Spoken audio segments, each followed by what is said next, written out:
आज हम राजस्थान अध्यापक पात्रता परीक्षा लेवल 1 2011 की बात करेंगे। 1 to 5 का है, यानी कि प्राइमरी लेवल का है। 31/7/2011 को हुआ था।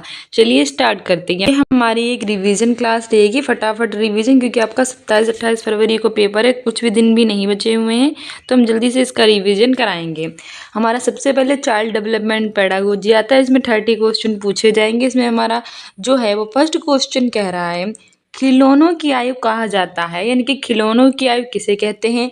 ऑप्शन ए है पूर्व बाल्यावस्था को, ऑप्शन बी है उत्तर बाल्यावस्था को, ऑप्शन सी है शेषावस्था को, ऑप्शन डी है इनमें से सभी। से आंसर हो जाएगा ऑप्शन ए पूर्व बाल्यावस्था को। खिलौनों की आयु पूर्व बाल्यावस्था को कहते हैं। नेक्स्ट क्वेश्चन है, इसमें हम आपको व्याख्या नहीं कराएंगे क्योंकि आपका रिवीजन है, तो फटाफट रिवीजन कीजिए बस। नेक्स्ट है कि निम्न में से कौन सी पूर्व बाल्यावस्था की विशेषता नहीं है। ऑप्शन ए है दल समूह में रहने की अवस्था, ऑप्शन बी है अनुकरण करने की अवस्था, ऑप्शन सी है प्रश्न करने की अवस्था, ऑप्शन डी है खेलने की अवस्था। से आंसर हो जाएगा हमारा ऑप्शन ए कि कौन सी पूर्व बाल्यावस्था की विशेषता नहीं है, तो दल यानी कि समूह में रहने की विशेषता नहीं है, जबकि अनुकरण करना, प्रश्न करना और खेलना ये सभी पूर्व बाल्यावस्था में होता है। हमारा क्वेश्चन है कि उत्तर बाल्यावस्था में बालक भौतिक वस्तुओं के किस आवश्यक तत्व में परिवर्तन समझने लगते हैं। ऑप्शन ए है द्रव्यमान, ऑप्शन बी है द्रव्यमान और संख्या, ऑप्शन सी है संख्या और ऑप्शन डी है द्रव्यमान, संख्या और क्षेत्र। से आंसर इसमें हमारा हो जाएगा ऑप्शन डी द्रव्यमान, संख्या और क्षेत्र। उत्तर बाल्यावस्था में जो बालक है वो भौतिक वस्तुओं के द्रव्यमान में, संख्या में और क्षेत्र में आवश्यक तत्व में जो परिवर्तन होता है वो समझने लगता है। नेक्स्ट क्वेश्चन है, विकास का अर्थ है। ऑप्शन ए है परिवर्तनों की उत्तरोत्तर श्रृंखला, ऑप्शन बी है अभिप्रेरणा के फलस्वरूप होने वाले परिवर्तनों की उत्तरोत्तर श्रृंखला, ऑप्शन सी है अभिप्रेरणा और अनुभव के फलस्वरूप होने वाले परिवर्तनों की उत्तरोत्तर श्रृंखला, और ऑप्शन डी है कि परिपक्वता और अनुभव के फलस्वरूप होने वाले परिवर्तनों की श्रृंखला। सही आंसर इसमें हमारा हो जाएगा ऑप्शन डी परिपक्वता और अनुभव के फलस्वरूप होने वाले परिवर्तनों की श्रृंखला। ये हमारी जो है वो आपकी रिवीजन क्लास है, तो रिवीजन के हिसाब से ही जल्दी जल्दी कीजिएगा। बताइए कितने आंसर आपके सही हैं, कमेंट बॉक्स में आंसर दीजिए।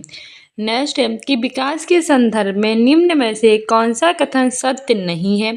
ऑप्शन ए है कि विकास की प्रत्येक अवस्था के अपने खतरे हैं, ऑप्शन बी है कि विकास उकसाने बढ़ावा देने से नहीं होता है, ऑप्शन सी है कि विकास सांस्कृतिक परिवर्तनों से प्रभावित होता है, और ऑप्शन डी है कि विकास की प्रत्येक अवस्था की अपनी विशेषताएं होती हैं।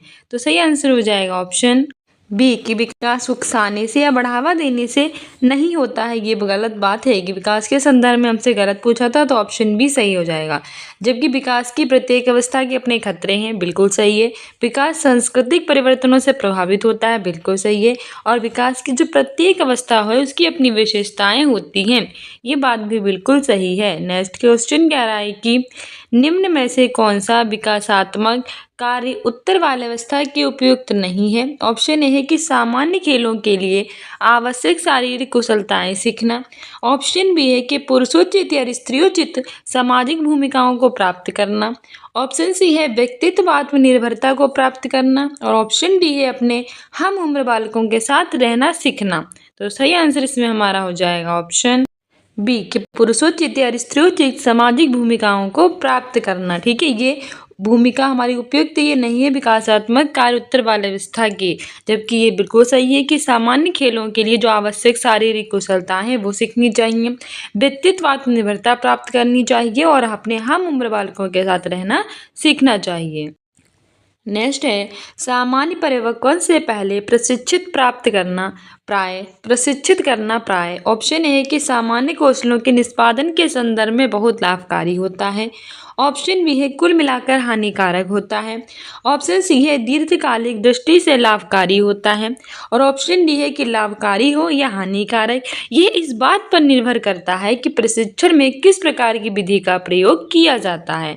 तो सही आंसर इसमें हमारा हो जाएगा ऑप्शन डी कि लाभकारी हो या हानिकारक। इस बात पर निर्भर करता है कि प्रशिक्षण में किस प्रकार की जो विधि है प्रयोग किया गया है। तो सामान्य परिपक्वन से पहले प्रशिक्षित करना प्रायः लाभकारी हो या हानिकारक, इस बात पर निर्भर करता है। ठीक है, नेक्स्ट है कि 5 वर्ष का राजू अपनी खिड़की के बाहर तूफान को देखता है, बिजली चमकती है और कड़कने की आवाज आती है। 5 वर्ष का राजू कितना है? 5 वर्ष का।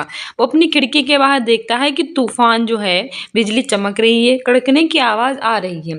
राजू शोर सुनकर उछलता है। बार बार ये घटना होती है, फिर कुछ देर शांति के पश्चात बिजली कड़कती है। राजू बिजली की गर्जना सुनकर उछलता है।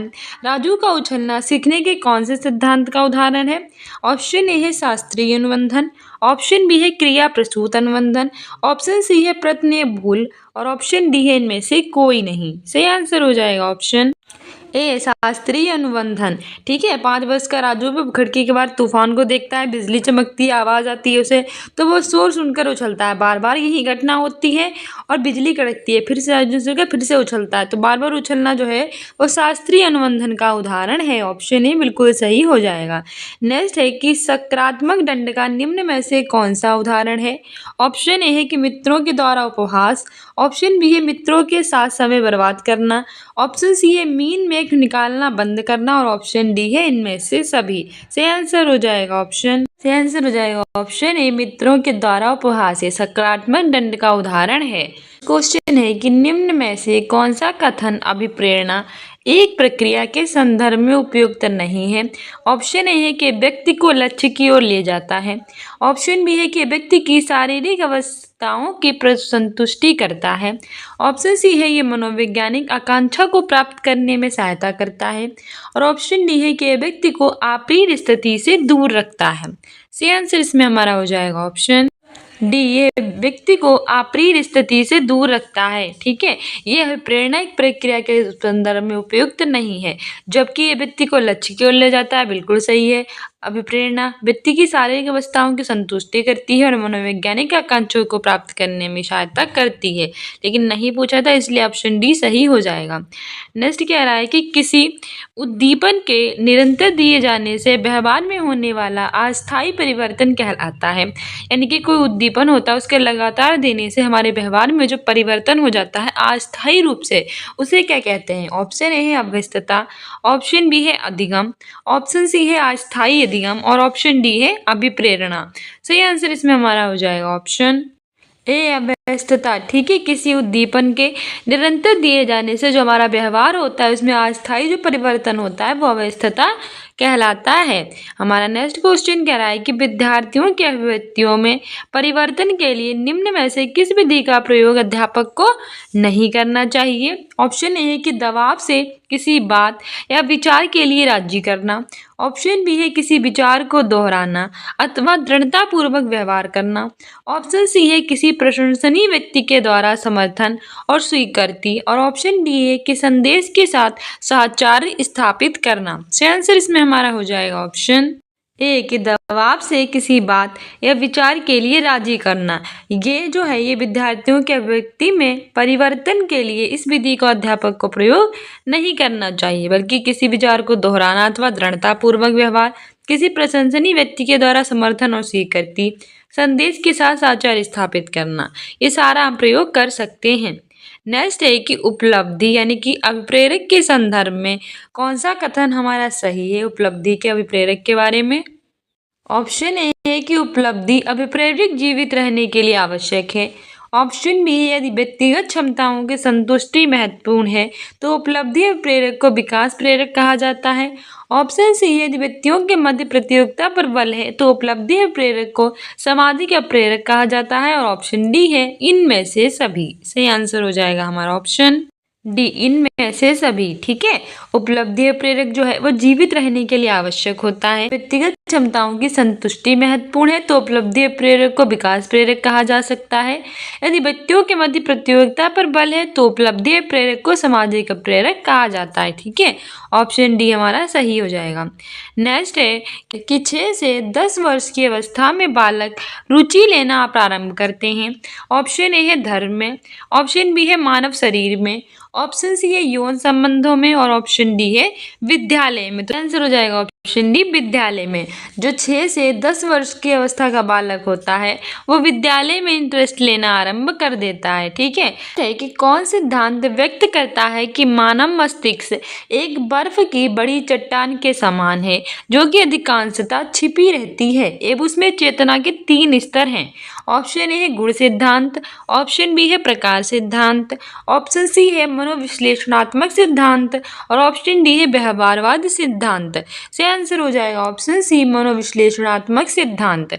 मनोविश्लेषणात्मक सिद्धांत ये व्यक्त करता है कि मानव का जो मस्तिष्क है वो एक बर्फ की बड़ी चट्टान जो होती है उसके जैसा होता है जो अधिकांशतः छिपी रहती है और उसमें चेतना के 3 स्तर हैं। नेक्स्ट क्वेश्चन है कि कुछ लोगों का कहना है कि जब बालकों को गुस्सा आता है तो वे खेलने के लिए चले जाते हैं जब तक कि पहले से अच्छा महसूस नहीं करते। उनके व्यवहार में कौन सा प्रतिरक्षा तंत्र परिलक्षित होता है?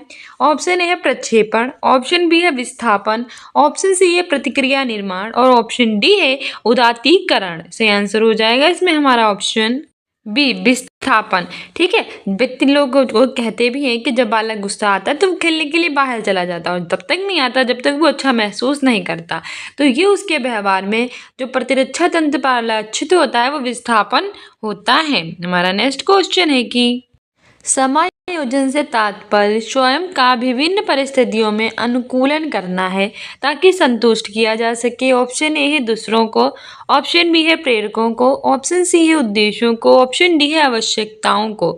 से आंसर हो जाएगा ऑप्शन डी आवश्यकताओं को। समायोजन से तात्पर्य स्वयं का विभिन्न परिस्थितियों में अनुकूलन करना होता है ताकि आवश्यकताओं को संतुष्ट किया जा सके। नेक्स्ट है कि निम्न में से कौन सा व्यवहार भावनात्मक बाधा को प्रदर्शित नहीं करता है? ऑप्शन ए है बाल अपराध, ऑप्शन बी है कमजोरों को डराने वाला, ऑप्शन सी है भगोड़ापन और ऑप्शन डी है स्वलीनता। से आंसर हो जाएगा ऑप्शन डी स्वलीनता। ये व्यवहार भावनात्मक जो बाधा होती है उसको प्रदर्शित नहीं करता है, बाकी सारे प्रदर्शित करते हैं। नेक्स्ट है कि निःशक्त बालकों की शिक्षा के लिए प्रावधान किया जा सकता है। ऑप्शन बी है समावेशित शिक्षा द्वारा, ऑप्शन बी है मुख्य धारा में डालकर, ऑप्शन सी है समाकलन द्वारा, ऑप्शन डी है इनमें से कोई नहीं। सही आंसर हो जाएगा ऑप्शन ए समावेशित शिक्षा द्वारा। जो निःशक्त बालक होते हैं इनकी शिक्षा के लिए हम प्रावधान समावेशित शिक्षा के द्वारा कर सकते हैं। नेक्स्ट क्वेश्चन है कि निम्न में से कौन सी मानसिक मंदता की विशेषता नहीं है, यानी कि इनमें से मानसिक मंदता की कौन सी विशेषता नहीं है? ऑप्शन ए है कि बुद्धि लब्ध का 25 से 70 के मध्य होना, ऑप्शन बी है कि धीमी गति से सीखना और दैनिक जीवन की क्रियाओं को ना कर पाना, ऑप्शन सी है कि वातावरण के साथ अनुकूलन में कठिनाई और ऑप्शन डी है कि अंत व्यक्तित्व संबंधों का कमजोर होना। सही आंसर इसमें हमारा हो जाएगा ऑप्शन डी के अंतर व्यक्तित्व संबंधों का कमजोर होना। ठीक है, ये मानसिक मंदता की विशेषता नहीं है। जब बुद्धि लब्धि 25 से 70 होगी यानी मानसिक मंदता है, धीमी गति से सीखेगा और दैनिक जीवन की क्रियाओं को नहीं कर पाएगा तो ऑप्शनल बात है कि हमारा मानसिक मंदता है। वातावरण के साथ कठिनाई होगी अनुकूलन करने में तब भी है, लेकिन अंतर व्यक्तित्व संबंधों का कमजोर होना ये नहीं है, इसलिए ऑप्शन डी हमारा बिल्कुल सही हो जाएगा। नेक्स्ट है कि विद्यार्थियों के अच्छे मानसिक स्वास्थ्य को बनाए रखने के लिए कौन सा तरीका अधिक महत्वपूर्ण है? ऑप्शन ए है कि सहज से अच्छी क्रियाओं का प्रावधान, ऑप्शन बी है अभिव्यक्ति की स्वतंत्रता, ऑप्शन सी है रुचियों की भिन्नता और ऑप्शन डी है कि अध्यापक की भूमिका और विद्यालयी वातावरण। तो सही आंसर इसमें हमारा हो जाएगा ऑप्शन डी। ठीक है, अध्यापक की भूमिका और जो विद्यालयी वातावरण होता है ये अच्छे मानसिक स्वास्थ्य को बनाए रखने का तरीका अधिक महत्वपूर्ण होता है। नेक्स्ट हमारा क्वेश्चन है कि कमजोर वर्ग के बालक से तात्पर्य है। ऑप्शन ए है ऐसे अभिभावकों के बालक से जिनकी वार्षिक आय कम है, ऑप्शन बी है ऐसे अभिभावकों के बालक से जो वंचित वर्ग में आते हैं, ऑप्शन सी है ऐसे अभिभावकों के बालकों से जो गरीबी रेखा से नीचे की सीमा में आते हैं और ऑप्शन डी है ऐसे अभिभावकों के बालकों से जो सरकार द्वारा निर्धारित न्यूनतम वार्षिक आय की सीमा से नीचे के वर्ग में आते हैं। सो डियर स्टूडेंट्स, ये था हमारा राजस्थान अध्यापक पात्रता परीक्षा प्रीवियस ईयर का पेपर जो 31/7/2011 को हुआ था। रीड के प्राइमरी लेवल 1 to 5 का 28 और 28 फरवरी को पेपर है, तो हमने कहा लास्ट मोमेंट पे जो आपका रिवीजन है वो करवा देते हैं। रिवीजन क्लास थी हमें होम एजुकेशन के नाम से इंस्टाग्राम टेलीग्राम पे फॉलो कर लीजिए अपने एग्जाम में बेटर करने के लिए। जैसे ही आपकी पेपर होता है उसके बाद पेपर भी सॉल्व कराएंगे। Don't forget to subscribe our channel. सारे शॉर्ट्स देखिए, कम्युनिटी पोस्ट में आंसर दीजिए। थैंक यू, मिलते हैं नेक्स्ट वीडियो में।